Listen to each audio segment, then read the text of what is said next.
Sahabat Nabi bertanya, begitu mereka bertanya kepada Nabi, ya Rasulullah, aku lihat engkau puasa lebih banyak di bulan ini melebihi bulan yang lain. Kira-kira alasannya mengapa? Nabi pun menjawab. Apa kata Nabi? Dzalika syahrun yaghfulu anhu nas baina Rajab wa Ramadan. Itulah bulan yang banyak dilupakan orang. Dia terletak antara bulan Rajab dan bulan Ramadan. Bulan Rajab orang ingat. Kenapa orang ingat bulan Rajab? Karena bulan Rajab disebut dalam Quran, walaupun tidak secara teks, tapi secara isyarat ada. Inna iddatash syuhuri indallahi 12 syahran fi kitabillah. Sesungguhnya jumlah bilangan bulan di sisi Allah yang tertulis dalam kitab Allah ada 4, ada 12. Minha arba'atun hurum. Ada 4 bulan haram. Dijelaskan dalam hadis Zulqa'dah, Zulhijjah, Muharram, Rajab. Bulan Rajab semua orang ingat. Orang jahiliyah pun memuliakan bulan Rajab. Sampai-sampai mereka tidak mau membunuh bapaknya, membunuh orang yang membunuh bapaknya. Jumpa dia dengan pembunuh bapaknya, takkan dia hunuskan pedang. Kenapa? Karena ini bulan Rajab, bulan mulia, haram berperang. Bulan Ramadan semua orang tahu bulan Ramadan. Kenapa? Fihi lailatun khairum min alfi syahrin. Karena di dalamnya ada satu malam, kalau beramal lebih baik daripada 1000 bulan. Tapi ada satu bulan, yaghfulu anhun nas. Banyak orang melalaikannya. Beramal di bulan yang dilalaikan orang, pahalanya besar. Beramal di saat waktu orang lain lupa, pahalanya besar. Contoh, malam, semua orang tidur, wan nasu niyam, semua manusia tidur. Makanya pesan Nabi, wa tusalli fil laili wan nasu niyam. Salatlah engkau di tengah malam ketika orang sedang tidur. Karena beramal pada saat orang lalai, itu pahalanya besar. Samalah seperti pada saat malam Idul Fitri. Malam Idul Fitri itu kadang SMS kita tak sampai pagi. Kenapa? Karena semua orang mengucapkan selamat Idul Fitri, selamat Idul Fitri, selamat Idul Fitri. Tapi pada saat orang lalai, di situ jaringan lancar. Maka carilah ketika orang lalai. Dunia ini sekarang hampir tak ada orang lalai. Di tengah malam kita anggap orang lalai, orang menjerit-jerit di tengah jalan. Gol. Hampir tak ada orang lalai. Tidak ada orang lalai untuk mengisi dunia, tapi lalai kepada Allah Ta'ala banyak. Carilah saat-saat orang lalai itu. Ini amat sangat penting. Sekarang orang banyak melalaikan Allah di saat ini. Ini beribadah. Ini terisyarat, tertulis isyarat bahwa beribadah pada saat orang lalai, keutamaannya amat sangat luar biasa. Sekarang Pak Ustadz, banyak orang lalai waktu khotib naik mimbar. Waktu khotib naik mimbar banyak orang lalai tidur. Bangunlah situ, tengok wajah khotib itu, dengarkan baik-baik. Ini keutamaan di saat beramal. Alasan yang kedua, kata Nabi SAW, bulan itu, pada saat bulan yang orang lalai, bulan Sya'ban itu, apa dia? Allazi, yang pada saat itu yurfa'u fihil a'mal, turfa'u fihil a'mal. Pada bulan itu diangkat catatan amal manusia. Wa uhibbu an yurfa'a amali wa ana sha'im. Aku ingin ketika ila rabbil alamin, turfa'u fihil a'mal ila rabbil alamin. Pada bulan itu disangkatlah amal orang selama setahun kepada Allah Subhanahu wa taala. Wa uhibbu an yurfa'a amali wa ana sha'im. Aku ingin, aku suka, aku cinta ketika amalku itu diangkat, aku dalam keadaan berpuasa. Imam Ibnu Rajab Al-Hambali dalam kitabnya Fathul Bari, Syarah Sahih Al-Bukhari. Imam Ibnu Fathul Bari ada 2. Satu Fathul Bari ditulis oleh Imam Ibnu Hajar Al-Asqalani. Satu lagi adalah ditulis oleh Imam Ibnu Rajab Al-Hambali. Imam Ibnu Rajab mengatakan, amal diangkat itu 3 kali. Amal harian, amal mingguan, amal pekanan, amal tahunan. Amal harian itulah yang diangkat setelah sholat asar. Makanya utama beramal sholat berjamaah, sholat asar. Sholat asar berjamaah, sholat sama dengan malaikat. Sholat subuh berjamaah, sholat sama dengan malaikat. Lau ya'lamuna ma fil atamati was subhi. Kalau andai dia tahu pahala sholat subuh berjamaah, la atauhu mahabwan. Mereka akan datang walaupun merangkak. Malaikat yang menjaga malam tadi, dia akan naik pada subuh ini, gantian dengan malaikat yang turun pada saat subuh. Mereka akan berjaga untuk siang menjelang asar. Nanti waktu asar, buku catatan amal dari sholat subuh ke sholat asar itu diangkat. Ini amal harian, kata Imam Ibnu Rajab Al-Hambali. Kemudian ada amal pekanan, itu saya tak sebut mingguan. Minggu diambil dari kata minggu, artinya hari menyembah Tuhan. Sedangkan kita sebut pekan, sepekan. Kenapa pekan? Karena biasanya satu pekan ada pekan. yaitu selama 7 hari, Jumat, Sabtu, Ahad, Senin, Selasa, Rabu, Kamis. Maka pada hari Kamis dianjurkan berpuasa Kamis. Aku ingin pada saat amalku sepekan itu diangkat, aku juga dalam keadaan berpuasa. Dan ada amal rapel selama 1 tahun, catatan full, yaitu amal kita dari sejak mulai Ramadan tahun lalu, Ramadan, Syawal, Zulqa'dah, Zulhijjah, Muharram, Safar, Rabiul Awal, Rabiul Akhir, Jumadil Awal, Jumadil Akhir, Rajab. Maka selama 11 bulan diangkatlah catatan amal kita pada bulan Sya'ban. Wa uhibbu an yurfa'a amali wa ana sha'im. Aku ingin ketika amalku itu diangkat, aku dalam keadaan berpuasa. Pada saat amal harian dilaporkan kepada Allah, Allah bertanya kepada malaikat. Allah bertanya bukan Allah tak tahu. Allah bertanya dalam banyak ayat, dalam banyak hadis. Allah bertanya, begitu cara Allah mau ngasih tahu kepada orang yang tak tahu. Saya mau kasih tahu ke mahasiswa, tapi saya ingin bagaimana supaya mereka mendengar jawaban saya ini menjadi segar, ada rasa ingin tahu. Karena beda antara informasi yang saya sampaikan begitu datar dengan yang saya pancing dulu. Tahukah kalian siapa orang yang paling rugi? Ketika saya katakan itu, bukan berarti saya tak tahu. Saya ingin memberitahu kepada mereka dengan cara memancing keingintahuan, dengan cara bertanya. Maka Allah bertanya kepada malaikat, hai malaikat, ketika engkau bawa buku catatan hambaku itu tadi, mereka sedang apa? Mereka sedang sholat asar berjamaah, ya Allah, bersama dengan kami. Itu amal harian, amal pekan, sepekan. Ketika kalian bawa catatan amal hambaku itu 1 pekan, mereka sedang apa? Mereka sedang puasa hari Kamis, ya Allah. Begitu juga dengan tahunan. Ketika kalian bawa buku catatan hambaku itu selama setahun, saat kalian angkat amalnya, dia sedang apa? Kata malaikat menjawab, mereka sedang berpuasa, ya Allah. Mereka takkan makan, mereka tahan minum, mereka tahan mata, mereka tahan nafsu syahwat, padahal istrinya halal, padahal makannya halal, padahal minumnya halal. Apakah mereka pernah melihat surga aku? Tidak. Apakah pernah mereka merasakan neraka aku? Belum. Apakah pernah mereka melihat aku? Tidak. Ternyata mereka sudah sampai pada maqam ihsan. Anta abudallaha ka'annaka tarahu, fa in lam takun tarahu fa innahu yaraka. Engkau sembah Allah, engkau beribadah kepada Allah seakan-akan engkau melihat dia, walaupun engkau tidak melihat dia, fa innahu yaraka, tapi engkau merasakan sedang dilihat oleh dia. Dan orang paling merasakan ihsan itu ketika sedang puasa. Ketika sedang sholat, orang ihsan, tak berani dia menggerakkan biji matanya ke atas karena dia sedang merasa dilihat, dipandang Allah. Pada saat orang melaksanakan ibadah umrah, dia sedang ihsan, tak berani dia mencabut bulu hidungnya, tak berani dia mencabut rambutnya, tak berani dia mencabut duri di pokok kayu, tak berani dia membunuh binatang, karena dia sedang merasakan ihsan, pengawasan Allah SWT. Maka pada saat puasa, tak berani dia makan, tak berani dia minum, tak berani dia berpikir yang tidak-tidak, tak berani dia berkata-kata bohong, dusta, sia-sia, lara. Kenapa? Dia sedang berada dalam pengawasan Allah Subhanahu wa Ta'ala. Maka alangkah baik, agung dan mulianya ketika di awal-awal ini kita kaji hadis ini, mumpung masih di awal bulan Sya'ban.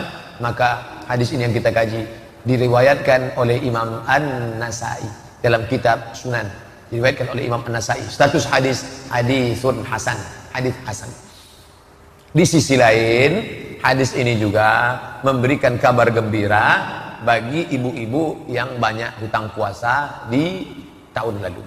Tahun lalu tinggal puasa, berapa hari tinggal? 30 hari. Banyak betul sampai 30 hari. Mengandung, menyusukan anak. Jadi seorang suami tahu, sadar betul dia juga sebagai suami mengingatkan istrinya, dia juga sebagai anak. Kita ini laki-laki sebagai suami 1 kali, sebagai anak 1 kali, sebagai abang 1 kali, sebagai adik 1 kali, sebagai paman 1 kali. Ada perempuan di sekitar kita, ada beberapa perempuan yang itu di bawah pengawasan kita. Bukan kita dicari orang pada saat mau menikahkan anak kemanakan saja, tapi juga adalah sebagai laki-laki yang bertanggung jawab terhadap ibadah mereka. Kita ingatkan adik kita, kamu punya anak, ya, sedang menyusukan anak, ya, puasamu tinggal kemarin 30 hari. Itu tanggung jawab kita. Jangan sampai kita biarkan mereka sehingga kita mendapat gelar dayus. Muhammad dayus ya Rasulullah. Siapa itu dayus ya Rasulullah? Alladzi yuqirrus su', membiarkan anak kemanakannya, membiarkan saudaranya, membiarkan adiknya melakukan perbuatan buruk. Perbuatan buruk bukan hanya tidak menutup aurat, perbuatan buruk adalah tidak mengqadha puasa. Maka kita ingatkan, ini bulan Sya'ban nih, keutamaannya banyak, maka engkau qadha puasamu yang lalu. Lupa. Sejak Syawal sudah 11 bulan tak mengqadha puasa. Maka di bulan Sya'ban ini, mumpung masih tanggal 2, besok hari Ahad tanggal 3, hari Senin tanggal 4, Ahad, oke. Ahad saya tak bisa puasa nih. Kenapa? Ini godaannya besar nih. Ayam panggang, ayam penyet. Pesta, nikah, walimah, akikah. Saya tak bisa puasa nih Pak Ustaz. Hari Senin tak ada halangan. Maka hari Senin, malam Senin itu bangunkan istri, bangunkan keluarga, ajak mereka mengqadha puasa. Niatkan puasa, saya niat mengqadha puasa yang tinggal tahun lalu, diqadha pada hari Senin, maka keutamaannya luar biasa. Qadhanya lunas satu hari, dapat pahala puasa Senin, dapat pahala puasa sunat Rajab. Jadi beramal ini cerdas, smart, cerdas. Sekarang banyak orang punya smartphone, HP-nya yang cerdas, orangnya tak cerdas. Cerdas kita beramal. Satu kali amal dapat 3 bonus. Mungkin yang lalu-lalu apa boleh buat. Begitulah Allah memudahkan, selalu memberikan motivasi. Tidak ada alasan orang untuk takut beragama. Takut saya pengajian ini sikit-sikit neraka. Enggak, kabar gembira. Nabi itu dikirim Allah SWT basyiran wa nazira. Basyir, kabar gembira. Nazir, peringatan. Makanya basyir lebih dulu. Basyiru, beri kabar gembira. Wala tunaffiru, jangan buat orang takut kepada agama. Yassiru, berikan kemudahan. Wala tu'assiru, jangan mempersulit-sulit. Ustaz, saya belum mengqadha puasa nih, neraka jahanam tempat ente. Orang takut beragama. Saya belum mengqadha puasa nih. Insyaallah. Sekarang kita kan masih tanggal 2 qadha. Ibu, ganti puasanya, Bu. Ustaz udah sebut 2 kali Ibu. Memangnya laki-laki tak ada tinggal puasanya? Laki-laki lebih banyak pula puasanya tinggal.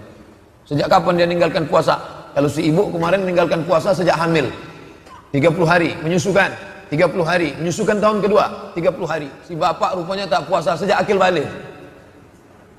Umur sekarang berapa? 43. Akil balik berapa? 13 tahun. 43 kurang 13, 30 tahun tak puasa.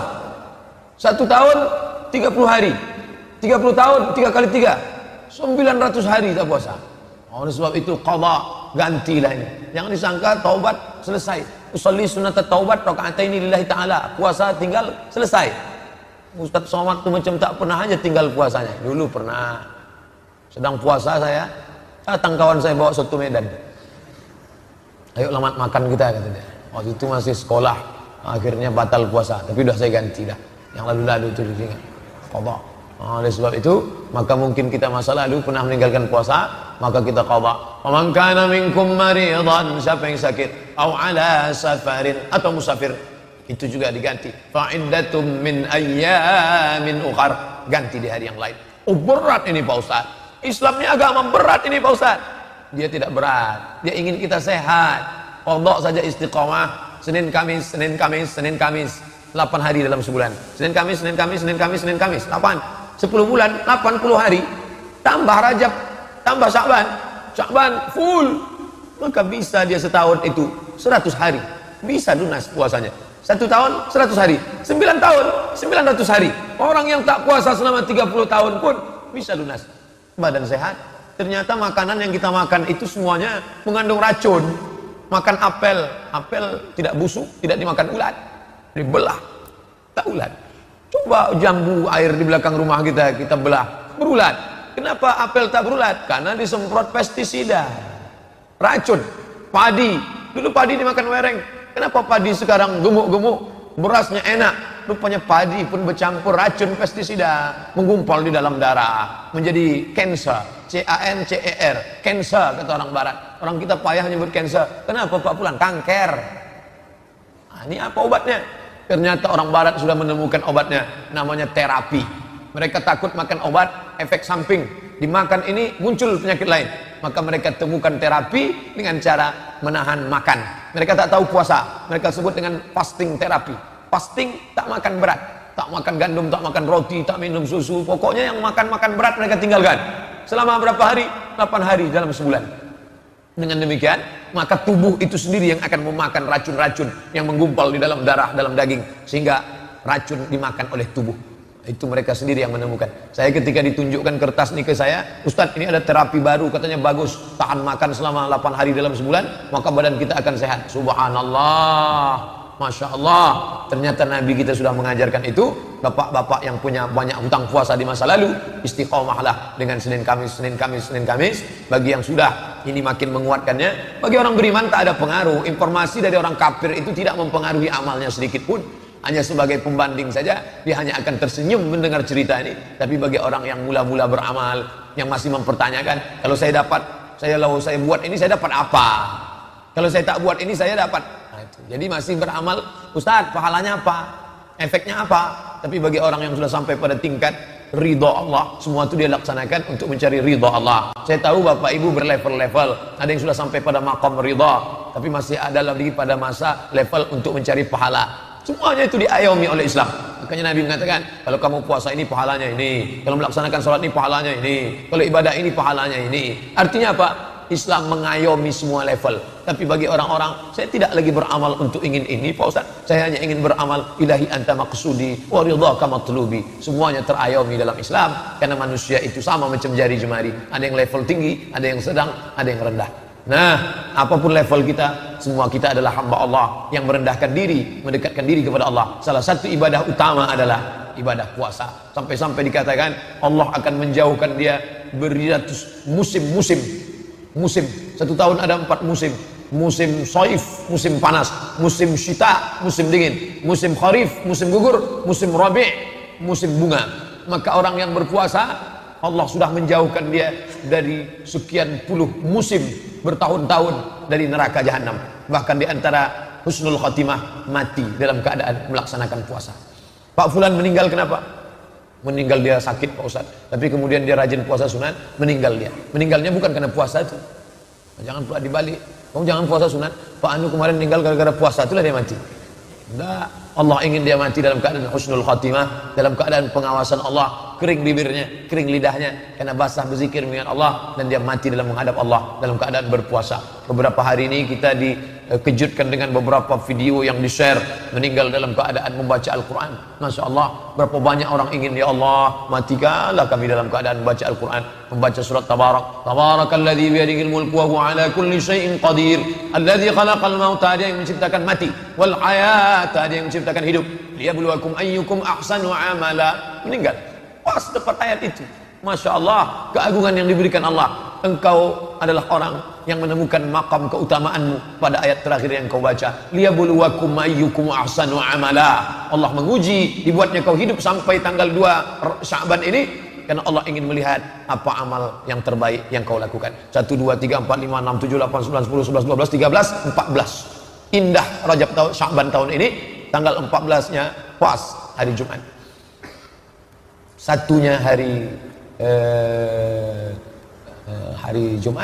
Jumat, Sabtu, Ahad, Senin, Selasa, Rabu, Kamis, Jumat, Sabtu, Ahad, Senin, Selasa, Rabu, Kamis, pas malam Jumat. Kamis tanggal 14, malam Jumatnya nanti malam nisfu Sya'ban. Kita lanjutkan hadis yang lain, bukan hadis yang pertama tadi. Hadis pertama sudah selesai. Ittala'allahu ala jami'i khalqihi lailatan nisfi min Sya'ban. Pada malam nisfu Sya'ban, Allah memperhatikan semua makhluknya. Hadis ini mesti dipahami dengan baik. Jangan katakan Allah hanya memperhatikan malam nisfu Sya'ban, lalu malam-malam yang lain Allah, na'udzubillah, subhana rabbika rabbil izzati amma yasifun, maha suci Allah atas semua sifat-sifat. Kalian katakan Tuhan tidur, kalian katakan Tuhan tak menengok, kalian katakan Tuhan santai. Tak betul. Allah itu adalah la ta'khudhuhu sinatun wala naum. Dia tak mengantuk, dia tak tidur, dia tak lalai. Wa ma kana Allahu bighafilin amma yaf'alu zalimun. Allah tak pernah lalai, tak pernah lupa. Lalu apa makna hadis ittala'allahu ala jami'i khalqihi lailatan nisfi min Sya'ban? Pada malam nisfu Sya'ban Allah memperhatikan semua makhluknya. Tiap hari Allah memperhatikan makhluknya. Allah memberikan perhatian khusus pada malam nisfu Sya'ban. Fayaghfiru li jami'i khalqihi, diampunkannya semua makhluknya yang meminta malam itu, yang berdoa malam itu, yang bermunajat malam itu. Dari sejak kapan? Dari mulai habis azan maghrib, karena masuknya malam nisfu Sya'ban, pergeseran waktu dalam kalender Qamariyah beda dengan Syamsiah. Kalau Syamsiah sejak tergelincir matahari, sejak jam 12 malam. Sedangkan Qamariyah, begitu nampak anak bulan sore Kamis nanti, malam Jumat, kita pun sudah masuk malam nisfu Sya'ban, beramallah. Tapi Nabi tak ada menyebutkan amalnya apa, itu tak ada. Tak ada Nabi menyebutkan kamu mesti buat ini. Dan nanti kalau ada yang mengatakan harus baca ini, harus buat ini, harus baca ini, harus zikir ini, itu ijtihad dari para ulama. Misalnya datanglah orang bertanya ke saya, Ustaz Somad, ya ada hadis tentang malam nisfu Sya'ban? Ada. Sahih apa tak sahih? Syekh Albani mengatakan hadis ini bisa diterima sebagai amal. Nasiruddin Al-Albani yang mengatakan hadis malam nisfu Sya'ban ini bukan dhaif, bukan maudhu', bukan palsu, bukan dhaif. Ini kalau ada nanti orang mengatakan ta'alatul dalil malam nisfu Sya'ban, Syekh Nasiruddin Al-Albani yang mengatakan hadis ini bisa diterima. Ittala'allahu ala jami'i khalqihi lailatan nisfi min Sya'ban. Allah memperhatikan semua makhluknya pada malam nisfu Sya'ban. Fayaghfiru li jami'i khalqihi. Allah mengampunkan semua makhluknya illa kecuali dua. Ada dua yang tak diberikan ampunan, ada dua yang tak dikabulkan doanya. Yang pertama, musyrik. Orang yang masih syirik, mempersekutukan Allah, menyembah Lata, Uzza, Manat, Hubal, Jibti, Tagut, yang masih datang kepada dukun, yang masih minta kepada benda keramat, yang masih mempersekutukan Allah, maka taubat nasuhala, berhenti menjelang malam nisfu Sya'ban ini. Bukan hanya menjelang nisfu Sya'ban, sejak kapan saja berhenti buat dosa, salat sunat taubat, mandi taubat, salat sunat taubat, banyak beristighfar, minta ampun kepada Allah. Yang kedua, yang tak diterima Allah doanya, yang tak diperhatikan Allah malam itu, yang dicueki oleh Allah adalah musyahid, orang yang belum berdamai dengan musuh, dengan kerabat, dengan tetangga, dengan sahabat. Maka damai itu indah, mendamaikan hati. Jangan lagi bermusuhan. La yahillu lil muslimin ay yahjura akhahu fawqa thalathi layalin. Tak boleh mendiamkan, memusuhi, berkelahi dan lain sebagainya. Oleh sebab itu, setelah bersih dari syirik, bersih daripada permusuhan, baik hablum minallah, baik hablum minan nas, Kamis malam Jumat ketemu dua keutamaan. Malam nisfu Sya'ban, malam sayyidul ayyam, sayyidul syuhur, induk dari segala bulan Ramadan. Sayyidul ayyam, induk dari segala hari Jumat. Hari Jumat sudah dimulai pada petang Kamis malam Jumat. Man qara'a suratal kahfi yaumal jumu'ah, siapa yang membaca surat kahfi petang Jumat, malam Jumat, hari Jumat, siang Jumat, adha'a lahu min nur, Allah memberikan dia nur, cahaya pencerahan, ma bainal jumu'ataini, antara dua Jumat. Habis maghrib itu baca surat Al-Kahfi, baik. Saya baca Al-Kahfinya besok lah Pak Ustaz, baik. Saya mau baca Quran malam ni khatam Pak Ustaz, baik. Lalu datang orang berjumpa dengan ulama, wahai tuan ulama, ya malam ni malam nisfu Sya'ban, betul. Saya amalnya apa? Amal aja banyak-banyak. Amalnya apa? Amal aja banyak-banyak. Tentu sebagian orang tak puas dengan itu. Dia mau Ustaz tu menyebutkan, sebutlah Ustaz secara detail teks. Lalu kata Ustaz tu, bacalah surat Yasin. Kenapa Yasin disuruh? Nabi tak ada nyuruh, hai orang beriman, bacalah surat Yasin pada malam nisfu Sya'ban, tak ada. Tapi hadis yang bersifat hadis umum ada. Man qara'a Yasin fi lailatin, siapa yang baca surat Yasin pada suatu malam, asbaha maghfuran lah, pada waktu subuhnya dia sudah diampunkan Allah Subhanahu wa taala. Jadi nanti kalau ada yang membid'ahkan baca Yasin malam nisfu Sya'ban, dalilnya umum ada. Ini saya tunjukkan bahwa malam nisfu Sya'ban itu utama. Ada dalilnya umum. Ittala'allahu ala jami'i khalqihi lailatan nisfi min Sya'ban. Allah memperhatikan makhluknya pada malam nisfu Sya'ban. Fa yaghfiru li jami'i khalqihi, diampunkan semua makhluknya, illa musyrik aw musyahid, kecuali orang yang musyrik dan orang yang belum berdamai. Hadisnya ada. Tapi dalam hadis itu tak ada dibaca sebut surat Yasin. Lalu tentang hadis surat Yasin, hadis lain. Buka dalam tafsir Ibnu Katsir, muqaddimah surat Yasin. Man qara'a surat Yasin, man qara'a Yasin, siapa yang baca surat Yasin fi lailatin, dalam suatu malam. Tak disebutnya malam apa? Malam nisfu Sya'ban, malam Jumat, malam Senin, malam Kamis. Pokoknya malam. Asbaha maghfuran lah, pada waktu subuhnya dia sudah mendapatkan ampunan Allah Subhanahu wa taala. Jadi dua hadis yang dikombinasikan. Boleh menggabungkan dua hadis nih Pak Ustaz. Baca kitab Kaifa Nata'amal Ma'as Sunnah yang ditulis oleh Syekh Yusuf Al-Qaradawi. Kata dia, cara yang paling baik memahami hadis bukan satu hadis dibaca lalu diambil satu hukum. Tidak, bukan begitu caranya. Dikombinasikan beberapa hadis baru ditarik satu kesimpulan. Cari satu hadis tentang solat dari takbiratul ihram sampai salam, tak akan jumpa hadis tentang solat. Ini iftitahnya, ini rukuknya, ini sujudnya, ini i'tidalnya. Begitu juga hadis tentang Isra Mi'raj. Tolong carikan saya hadis Isra Mi'raj, satu hadis dari mulai Nabi berangkat ke Masjidil Aqsa, naik ke Sidratul Muntaha, turun, satu hadis. Tak ada. Hadis itu dikombinasikan, hadis ini, hadis ini, hadis ini, lalu dikumpulkan ulama menjadi satu, disusunlah kitab Al-Isra wal Mi'raj. Begitu juga dengan amalan-amalan ini. Kalau diminta satu hadis, tak ada, beberapa hadis. Lalu kenapa setelah selesai membaca surat ini orang berdoa? Itu namanya tawassul dengan amal soleh. Ya Allah, berkat aku membaca Al-Quran surat Yasin ini, maka engkau mudahkanlah segala urusan anakku. Buka tafsir Ibnu Katsir. Apa kata Imam Ibnu Katsir? Idza quri'a fi amrin asirin, kalau dibacakan pada perkara yang sulit, illa yassarahullah, maka Allah memberikan kemudahan. Tawassul dengan amal soleh, ada hadisnya, ada tentang 3 orang terjebak di dalam gua. Masuk dia ke dalam gua, hujan rintik-rintik, tak mungkin melanjutkan perjalanan, maka bernaung di dalam gua. Tiba-tiba tak lama datang batu bergelinding dari atas bukit, pas menutup pintu gua, tertutup, terjebak 3 orang. Maka mereka berdoa kepada Allah dengan bertawassul. Yang satu berdoa, ya Allah, berkat sedekahku, maka bukakanlah pintu gua ini. Terbuka pintu gua, tapi tak bisa mereka keluar. Yang satu lagi bertawassul, ya Allah, berkat aku berbakti kepada orang tuaku, bukakanlah pintu gua. Terbuka, belum bisa keluar. Yang satu lagi bertawassul, ya Allah, berkat barokah aku tak jadi berzina dengan sepupuku. Nah, jadi bisa bertawassul dengan sedekah, bisa bertawassul dengan bakti kepada orang tua, bisa bertawassul dengan tak jadi berzina, tak jadi mencuri. Ya Allah, aku tak jadi pacaran. Kata anak-anak mudanya yang sudah terlanjur, cari amar lain. Berkat aku begini, berkat aku. Makanya orang sebelum berdoa itu baca Fatihah, ala hazniha wa kulli niyatin shalihah, al-Fatihah. Kenapa dia baca Fatihah? Dia bertawassul dengan bacaan Al-Fatihah. Ya ayyuhalladzina amanu taqullah, hai orang-orang beriman, takutlah kalian kepada Allah, wabtaghu ilaihil wasilah, carilah wasilah. Bukan mencari wasilah perantara antara aku dengan Allah, ada perantara Lata, Uzza, Manat, Hubal, Jibti, Taghut, Na'am. Bukan. Carilah perantara, maksudnya dengan amal soleh, barokat ini ya Allah. Tapi jangan kuat-kuat riya, sum'ah, mempertunjukkan amal kepada orang lain. Ini dalil-dalil. Jadi tidak ada aturan baku mesti beramal ini, tidak. Lalu dia kemudian memperbanyak solat malam. Baik, solat malamnya biasanya hanya 11 rakaat. 2 rakaat 1 salam, 2 rakaat 1 salam, 2 rakaat 1 salam, 2 rakaat 1 salam. Habis itu ditambahnya witir 3 rakaat, selesai. Tapi pada malam itu, karena malam khusus, dibuatnya solat banyak-banyak. Iya, tak ada salahnya. Pokoknya kalau lebih dari 11 rakaat bid'ah. Wa kullu bid'atin dhalalah, wa kullu dhalalatin finnar. Lebih dari 11 rakaat masuk neraka. Kalaulah 11 rakaat menjadi batasan, siapa yang melaksanakan lebih masuk neraka, maka masuk neraka lah sahabat Nabi yang disebut dalam kitab Musnad Ahmad bin Hanbal, yang dilaporkan kepada Nabi, ya Rasulullah, ya ini ada kawanku. Kenapa dia? Dia sholat dari Isya sampai subuh. Sholat Isya sampai subuh itu rakaatnya banyak sekali. Dari mana Ustaz tahu rakaatnya banyak? Karena ayatnya Qul huwallah. Itu menunjukkan ayatnya banyak. Kecuali Nabi sahabat ini melapor, ya Rasulullah, ya ada kawan saya. Kenapa dia? Dia sholat dari Isya sampai subuh. Ayatnya rakaat pertama surat Yasin. Nah, itu kemungkinan tak sampai karena dia baca ayatnya panjang. Tapi ini dilaporkan, ya Rasulullah, sahabatku ada sholat dari Isya sampai subuh. Ayatnya apa? Qul huwallah. Qul huwallah. Ini tak pernah dibuat Nabi.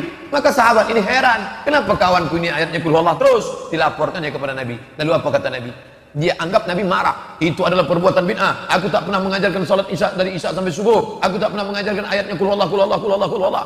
Tapi dia terkejut. Ternyata Nabi menjawab. Apa kata Nabi?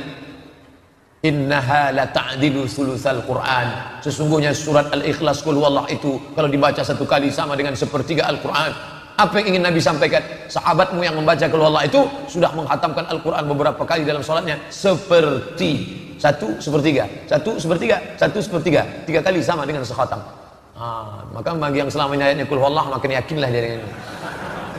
Malam itu nanti dibuat salat. Banyak salat. Tak salah. Imam Hanbali yang nama asli Ahmad bin Hanbal punya kitab Musnad Ahmad bin Hanbal, meninggal tahun 241 Hijrah. Dia punya anak namanya Abdullah Ibnu Ahmad bin Hanbal. Nanti kalau adik-adik, bapak-bapak mahasiswa baca dalam kitab Musnad Ahmad bin Hanbal, qala Ahmad bin Hanbal hadatsani abi. Banyak orang salah membuat skema sanad dalam Musnad Ahmad bin Hanbal. Karena di situ ada disebut hadatsani abi. Ayahku meriwayatkan hadis kepadaku. Aku mendengar hadis ini dari ayahku, kata Ahmad bin Hanbal. Kata anaknya namanya Abdullah bin Ahmad bin Hanbal. Orang bertanya kepada dia, "Hai Abdullah, ya, engkau anak kandung Ahmad bin Hanbal?" "Betul." "Berapa salat malam ayahmu?" Kata Abdullah bin Ahmad bin Hanbal, 300 rakaat. Fil yaumi wal lailah, sehari semalam. Nah, jadi kalau begitu, Bapak Ibu yang selama ini sudah menganggap amal kita ini banyak, belum ada apa-apanya kalau membandingkannya dengan Ahmad bin Hanbal. Oleh sebab itu, tidak ada larangan memperbanyak ibadah macam-macam pada malam Mi'raj itu. Apakah sendiri-sendiri atau berjamaah, Pak Ustaz? Khalid ibn Ma'dan, Makhul, di antara tabi'in negeri Syam, mereka pada malam nisfu Sya'ban itu berkumpul beramai-ramai di masjid negeri Syam. Yaktahilun, mereka pakai kahal, celah. Yalbasuna siyab, mereka pakai pakaian jubah kebesaran. Wa yatabakharun, mereka pakai bukhur asap, mereka nyalakan dupa, mereka nyalakan apa itu namanya yang harum-harum itu, gaharu. Gaharu. Ada model gaharu, kayu gaharu, ada juga model seperti menyan dia. Ada batang kayu kalau ditakik, dipotong, keluar getahnya, seperti damar, itu dipakai harum. Itu di Arab kalau mau menikahkan anak, acara walimah itu dipakai harum.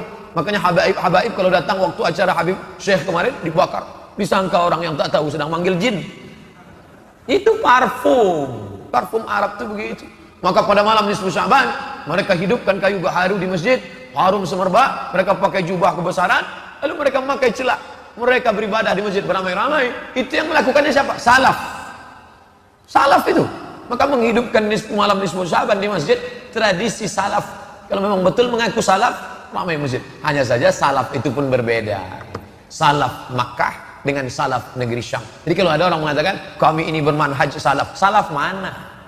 Salaf itu tidak satu manhaj. Salaf itu banyak manhajnya. Itu yang dikatakan Syekh Ramadan Al-Buti dalam kitabnya As-Salaf. Salaf bukanlah satu mazhab, karena salaf itu banyak. Antara salaf Aisyah dengan salaf Ibnu Abbas saja beda tentang memaknai apakah Nabi Muhammad melihat Allah atau tidak pada saat Isra Mi'raj. Salaf yang mana? Salaf bukan satu manhaj.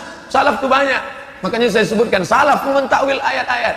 Maka takwil itu bukan manhaj khalaf, tapi salaf. Keliru orang yang mengatakan bahwa salaf itu satu manhaj. Karena salaf itu banyak manhaj. Ada manhaj sahabat ini, ada manhaj sahabat ini. Maka salaf yang ada di negeri Syam berbeda, mereka menghidupkan malam nisfu Sya'ban. Kenapa orang di Makkah tidak ramai-ramai di masjid? Kenapa orang di negeri Syam ramai-ramai datang ke masjid? Ternyata orang di Makkah tak perlu melakukan itu, karena Makkah pusat Islam, tetangga-tetangganya semuanya Islam. Tapi di negeri Syam mereka bertetangga dengan Romawi, mereka bertetangga dengan bekas-bekas peninggalan Persia yang masih lagi mengagungkan kemusyrikan. Maka perlu untuk menunjukkan show force. Pada malam itu mereka ramai-ramai sehingga orang kafir menengok, orang Islam ramai malam nisfu Sya'ban ini. Hati-hati dengan orang Islam, jangan macam-macam dengan mereka. Tengok mereka ramai itu. Jadi kalau nanti ada masjid yang malam nisfu Sya'ban ramai-ramai beribadah, maka itu termasuk dari tradisi salaf. Salaf itu 3 abad pertama. Khairul qurun qarni, sebaik-baik abad-abadku. Tsumma alladzina yalunahum, 1 abad sudah itu. Kemudian 1 abad sudah itu. Inilah salafus salih, salaf yang baik-baik. Adapun sesudah itu maka disebut dengan khalaf. Setelah nisfu Sya'ban ada hadis menyebut idzan tasafa Sya'ban fala tasumu. Kalau sudah lewat nisfu Sya'ban fala tasumu, jangan puasa lagi. Nanti ada ibu yang puasa tanggal 21 Sya'ban. Ibu kok enggak makan? Saya puasa. Apa ibu enggak tahu hadis ini? Idzan tasafa Sya'ban fala tasumu. Kalau sudah nisfu Sya'ban jangan puasa lagi.